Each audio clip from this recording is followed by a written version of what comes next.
Paso a darle continuidad a lo que venía diciendo el profe en su editorial y a revisar lo que es en este momento, digamos, la cuenta de Twitter de la CONAIE, que desde ayer denunciaba la represión ejercida por la policía y las Fuerzas Armadas, que ha tenido un impacto devastador en Palo Quemado, provincia de Cotopaxi.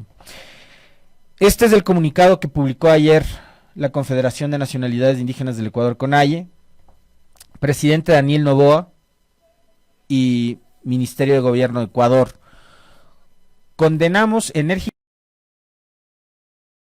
en las parroquias de Las Pampas y Palo Quemado en Sicchos, provincia de Cotopaxi. Más de 500 efectivos de la policía y de Fuerzas Armadas han ejercido una represión desmedida para forzar una consulta ambiental que no refleja la voluntad de la mayoría, constituyendo una flagrante violación de los derechos humanos colectivos y los principios democráticos. Denunciamos el uso indiscriminado de balas de goma, perdigones y bombas lacrimógenas contra la población civil, incluyendo a adultos mayores, mujeres y jóvenes, lo que ha dejado un saldo de 15 personas heridas, 7 de ellas con lesiones graves. Le venía escuchando en un programa radial a la prefecta de Cotopaxi, Lourdes Tibán. Me parece que ya el número de heridos subió a 20, no son solo 15, porque 20 fue el número que dio la prefecta Tibán en esta entrevista radial. Exigimos al exigimos al gobierno de Daniel Noboa que cese inmediatamente estas acciones y se responsabilice por la integridad y la vida de los campesinos afectados. La política minera no puede anteponerse a la vida y la naturaleza.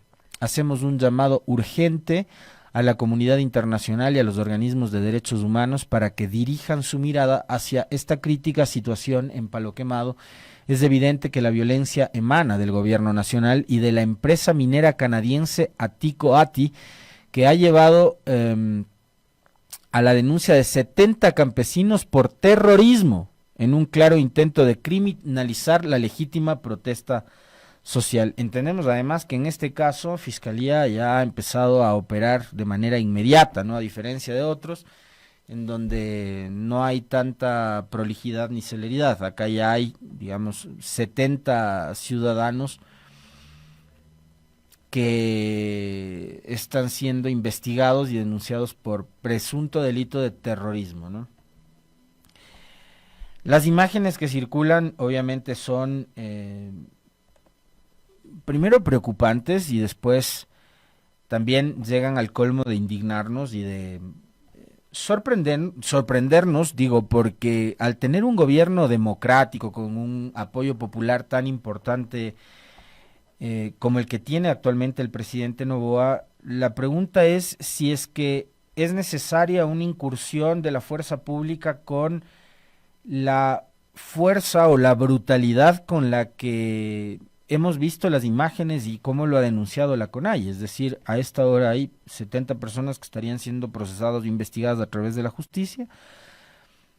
Y digamos, si es que hubo algún cometimiento de delito, como ocurrió también en el pasado, donde se quemaban patrullas, donde se hirieron policías, etcétera, eh, digamos, no vamos a justificar en ningún caso cualquier tipo de violencia, la que sea, y venga de donde venga. En este caso, ni violencia por parte de la comunidad, ni violencia tampoco, por supuesto, de parte de la fuerza pública, que además son los que tienen el monopolio de la fuerza. Entonces, en estos casos, y más todavía cuando se trata de llevar adelante un proceso de consulta previa, que es un, entenderíamos, democrático, lo que más bien uno pensaría, donde se disparaban N cantidad de bombas lacrimógenas, miles de bombas lacrimógenas, y donde se veía a miles de policías en las calles tratando también de contener a miles de manifestantes en las calles.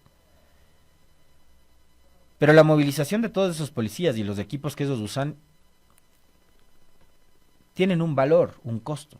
Y para eso no escatimaban gastos desde el Estado y la propia policía. La pregunta que yo planteaba cuando en noviembre del 2022 la ola de inseguridad había provocado ya mucho temor en la población y para entonces habían ocurrido también ya algunas masacres carcelarias. Estamos hablando del periodo de gobierno de Lasso, antes también en el gobierno de Moreno. Ya veníamos con casi una decena de masacres carcelarias. Y la pregunta era, ¿por qué también a esa época los policías tenían que empujar patrulleros para perseguir delincuentes? ¿Y por qué las unidades de policía comunitaria se estaban cayendo a pedazos? ¿Y por qué no había dinero para comprar chalecos que recién les entregaron esta semana? Y que veía también un reporte de que no cumplen con los requerimientos que se tiene para el oficio que debe cumplir un policía. Que estos chalecos no serían lo suficientemente óptimos para el trabajo con el que deben cumplir los policías. Pero bueno, ¿por qué no les compraban chalecos? ¿Por qué no les compraban armas? ¿Por qué tenían que turnarse en el uso de las armas los policías cuando antes a cada uno le entregaban su arma de dotación? Esa pregunta yo había planteado, y por haber planteado esa pregunta, ¿por qué para unas cosas el Estado sí tiene plata, para reprimir a la gente sí tiene plata, porque ahí sí el Estado despliega con toda la fuerza a policías y militares, y por qué para enfrentar a la delincuencia simplemente no? Bueno, me trataron de imbécil, de idiota, de estúpido los de la posta, ¿no? Después ya vemos dónde fueron a parar ellos perseguidos por el gobierno de Lasso. La misma pregunta les planteo ahora. O sea, hay 500 policías, entre policías y militares, en la comunidad de Las Palmas y Palo Quemado en la provincia de Cotopaxi. 500 efectivos entre policías y militares para contener a una población que tiene que ser consultada y que finalmente, digo, con el trato que ahora mismo los señores del gobierno le están dando a esta población, yo intuiría que el resultado no va a ser pues del todo favorable para que las actividades mineras aupadas y apoyadas por el gobierno nacional se desarrollen con total normalidad si les están tratando con palos y garrotes en Cotopaxi. Y sí, les vuelvo nuevamente a plantear esa inquietud. ¿Por qué hay 500 policías y militares reprimiendo a un pueblo cuando esos 500 policías y militares deberían estar garantizando la seguridad de todo el país, incluidos los ciudadanos que viven en Cotopaxi? O sea, la fuerza pública debería estar para garantizar la seguridad de la ciudadanía, no para reprimir a la gente.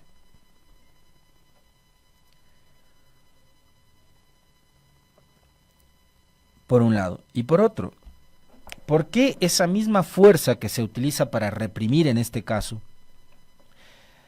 a una comunidad en donde ya hay 20 personas que han resultado heridas y donde hay, por supuesto, abuelas, abuelos, niñas, niños jóvenes que también han sido víctimas de la represión estatal, no se utiliza para garantizar el orden en el resto del país, en donde hemos visto reportes incluso de prensa internacional que nos hacen entender la verdadera realidad que vive este país, en donde los secuestros y las extorsiones han crecido durante el estado de excepción decretado por el presidente para, entre otras cosas, sacar a los militares de las calles. Que han reducido el número de muertes violentas y de homicidios. Puede ser. Seguramente. Lo deseable, si como vieron ustedes el otro día, este país, según los datos de Inside Crime, llegaron a establecerse 44.5 homicidios por cada 100.000 habitantes, ubicándonos como un país todavía más violento que Haití. Obviamente que lo deseable sería que con militares y policías en las calles esos números bajen, pues, no que suban, ¿no es cierto? Entonces, sí, y yo voy a ser el primero en celebrar si es que así ha sido, porque obvio sería un completo idiota si es que mi deseo sería el contrario, que las muertes violentas y homicidios se multipliquen. Ese jamás va a ser mi deseo. Ese jamás va a ser el ideal de país que cualquier ciudadano, ustedes o yo, quisiéramos. Ahora lo que tienen que decirnos es la verdad, con cifras además que se sustenten en informes reales de policía, de criminalística y creo que también de fiscalía, para que nos digan si es que es como lo dijo la señora canciller Sommerfield, que se han reducido en 60% las muertes violentas y homicidios, o si la reducción es de apenas el 17%. Pero que nos digan la verdad. Me da igual si es que la reducción es del 10, del 15, del 20, del 60, como dice la canciller. Y es importante el hecho de que hayan reducido el número de muertes violentas. Pero de lo que hay que ser conscientes también es que las muertes violentas tampoco es que han cesado, han reducido, pero no han cesado. Ahora lo que nos tienen que decir es la realidad. ¿Cuántos cesaron? Y lo otro, que hay que ser conscientes que a pesar de que hay un estado de excepción, como dice, por ejemplo, Diario País de España en una nota publicada hace apenas 2 días, pese al estado de excepción, los secuestros y las extorsiones no se enteró. Después de ser liberado, los secuestradores lo extorsionaron.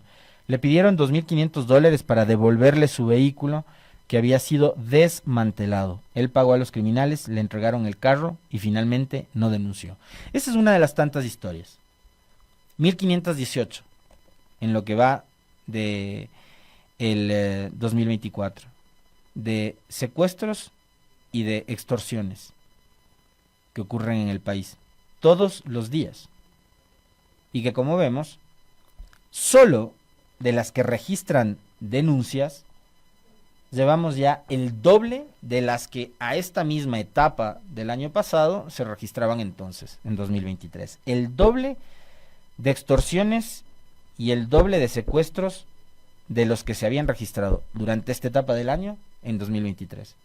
Apenas 20 de marzo del 2024. Y tan preocupante es esta situación. ¿Qué pasó con...? Seguimos con problemas, ¿no? Se sigue cayendo la...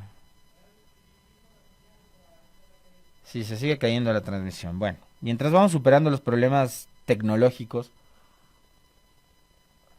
nosotros seguimos avanzando en el comentario, porque quiero también atar esto a una noticia que se conoció la noche del pasado día lunes. Es una pena no poder hacerlo en este momento porque el profe relataba la noticia, la leía durante el segmento de lectura de noticias. Y esto yo lo vi la noche de lunes en la cuenta de algún colega periodista, no recuerdo el nombre. Era un periodista de la provincia del Guayas, del cantón Milagro, que es donde finalmente se produce esta noticia. Porque fue el cantón Milagro, de donde es oriundo además de este sujeto, en donde recibieron a alias Alan, líder de una banda criminal, creo que los Águilas, ¿no?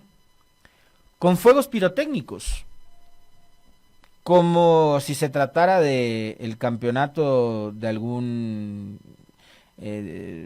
torneo deportivo, o como si se tratara de una fiesta de pueblo. En Milagro, la noche de lunes, recibían a alias Alan con juegos pirotécnicos. Él habría cumplido el 95% de la pena privativa de libertad, razón por la cual un juez le concedió la libertad. Pero ya van ustedes a saber por qué el juez le concedió la libertad a este delincuente. Alan Gustavo Arellano Garrido, alias Alan, cumplía una sentencia de 14 años por ser el autor intelectual de un intento de asesinato en contra de un juez de Milagro. Además de robo a personas, tenencia ilegal de armas de fuego y expendio de sustancias sujetas a fiscalización. Alias Alan recuperó su libertad hace pocas horas, luego de haberse acogido a un beneficio penitenciario. En un video que circula por redes sociales, se puede ver que el líder del grupo criminal Los Águilas vinculado a los choneros, fue recibido en Milagro con fuegos pirotécnicos. En las imágenes, un niño corre a abrazarlo, al igual que una persona de la tercera edad. Se presume que serían sus familiares, ¿no? Alias Alan llegó acompañado por sus allegados en bueno, eran dos camionetas, creo que eran más, ¿no? Los carros que iban en caravana, pero los que vi eran dos carrazos, ¿no? Una camioneta Ford 150 Raptor ploma y una Ford Explorer blanca. Solo esta última está evaluada en no menos de $89,000. Eso contrasta con la realidad del barrio. En las imágenes obviamente se puede ver que el camino es de lodo, que hay charcos con agua y que hay hierba creciendo en los alrededores. En la página web de la policía se evidencia que Alan Gustavo Arellano Garrido fue procesado por segunda ocasión en septiembre del 2020, luego de llevarse a cabo el operativo Gran Perla 12. En fin. ¿Saben lo de fondo? ¿Cómo logra este sujeto acogerse a beneficios penitenciarios? A través de un informe y de un reporte del SNAI. Este martes 19 de marzo del 2024, Radio Pichincha solicitó información de este caso al Servicio Nacional de Atención Integral a Personas Adultas Privadas de la Libertad y Adolescentes Infractores de SNAI, entidad que respondió a las 13:40 que el privado de libertad habría cumplido el 95% de la pena privativa, razón por la cual un juez le habría concedido medidas sustitutivas como es el presentarse cada 15 días ante la autoridad competente. El SNAI publicó un comunicado. El Servicio Nacional de Atención Integral a Personas Adultas Privadas de Libertad y Adolescentes Infractores de SNAI informa: la Unidad Judicial Especializada de Garantías Penitenciarias de la provincia del Guayas, el pasado 15 de marzo del 2024, resolvió conceder el régimen semiabierto a la PPL Alan A., quien se encontraba en el Centro de Privación de Libertad Guayas número 1. De acuerdo con la autoridad judicial, la decisión se tomó porque el privado de libertad cumplió con los ejes de tratamiento, así como en el hecho de que ha alcanzado el 95% de su pena privativa de libertad, según lo estipulado por la autoridad judicial. Alan A. deberá presentarse los días 15 y 30 de cada mes a la Unidad Judicial Especializada de Garantías Penitenciarias, asistir mensualmente a la Unidad de Reinserción Social, completar sus estudios académicos, mantener un domicilio fijo y no reincidir ni tener procesos judiciales pendientes.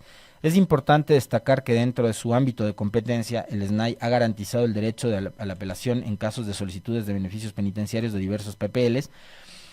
Sin embargo, son las autoridades judiciales las responsables de resolver la concesión de dichas solicitudes. El SNAI reafirma su compromiso con el cumplimiento de los derechos y deberes de las personas privadas de libertad, así como con el respeto a las decisiones emanadas por el sistema judicial.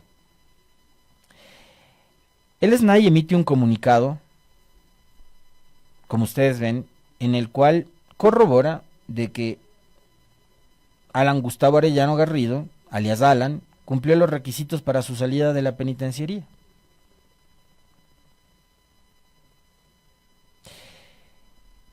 Como un dato interesante señalan los periodistas que recogieron esta noticia,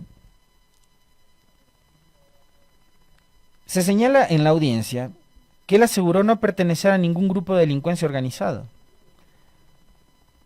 Pero resulta que sería el cabecilla nada más y nada menos que de los Águilas, que es uno de los tantos brazos armados que tendrían estos choneros,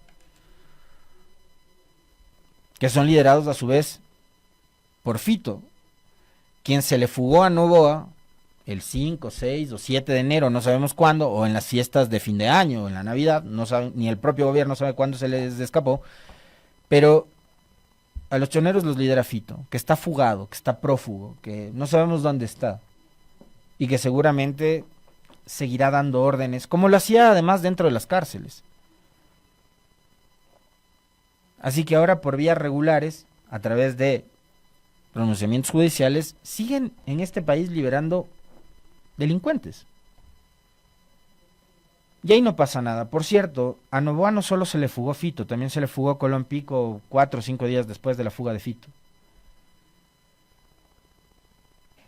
Y eso que se supone que Colón Pico, al ser uno de los que ponía en riesgo la vida de la fiscal, que es, de paso, al igual que el presidente, o más que el presidente, una de las personas más cuidadas y más resguardadas de este país, resulta que quien estaba amenazando a esa persona, que es la más cuidada y resguardada de este país, se les fuga.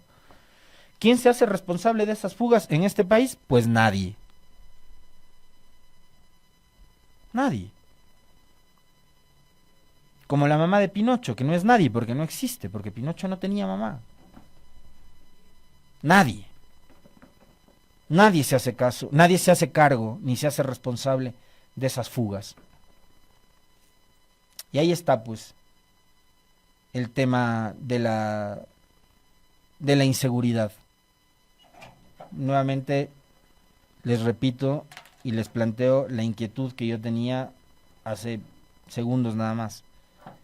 500 policías y militares para imponer a la fuerza una consulta previa.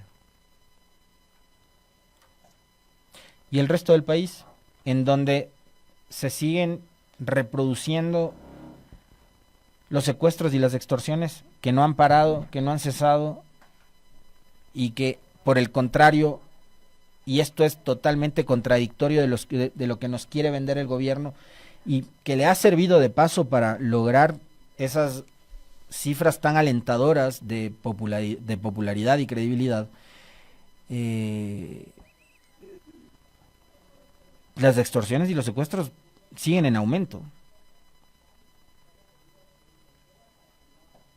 ¿Qué van a hacer para, así como han logrado, que por el efecto que sea, por la presencia de los militares en las calles, por los operativos, por el estado de excepción, en fin, por lo que sea, reducir en el porcentaje que haya sido las muertes violentas? ¿Qué van a hacer y cómo van a hacer para que ya no se sigan reproduciendo todos los días secuestros y extorsiones en este país? Porque el asunto es que la inseguridad no ha parado. Eso está clarísimo.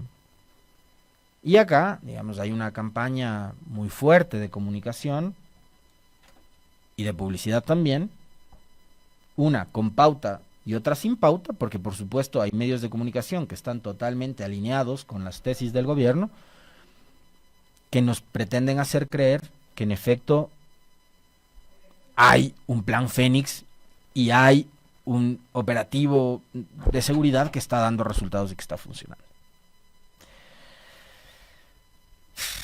No lo sé. En otros temas, y antes de cerrar el comentario, quería comentarles, como para no ser tan negativos. Ayer, y esto está interesante porque tiene que ver además con la promoción cultural y eventos que finalmente a la larga se convierten en dinamizadores, ¿no?, de la economía de Pichinchi del país. La prefectura hizo el lanzamiento de lo que será la agenda cultural para conmemorar el bicentenario de creación de la provincia de Pichincha, que estamos próximos a celebrar. Es justamente en este 2024 en que se conmemora y se celebra 200 años de creación de la provincia de Pichincha. Entonces hay una agenda cultural muy interesante con encuentros internacionales relacionados a el ámbito de la cultura, de la música, de la literatura, del arte, en fin. Se recibirán gestores culturales que vienen desde diferentes partes del mundo para compartir sus experiencias y demás. Estará el Festival Pichincha Libertaria, que como ustedes saben se lleva siempre adelante por las festividades del 24 de mayo. Todavía no sé bien cuál va a ser la cartelera de los artistas, pero entiendo que van a ser artistas de muy buen nivel. Serán 2 días de festival. Artistas internacionales y artistas nacionales también, pero de gran nivel, ¿no? Si supiera quiénes son, créanme que se los chismearía. pero todavía no sé cómo está conformada esa agenda del Festival Pichincha Libertaria, pero lo que sí sé es que va a ser un festival de muy buen nivel, al cual por supuesto están todos invitados, porque además son festivales gratuitos, ¿no? No tienen costo ni tienen valor las entradas, son absolutamente gratis. Habrá un mercado de industrias culturales de Pichincha, el encuentro provincial de cronistas locales, el tercer festival Pichincha Cine, la cumbre internacional de gobiernos locales también se va a desarrollar en este ámbito, festivales de arte urbano, y se cerrará, por supuesto, y esto como un anticipo, con el Festival Internacional del Globo 2024 en la mitad del mundo, ¿no?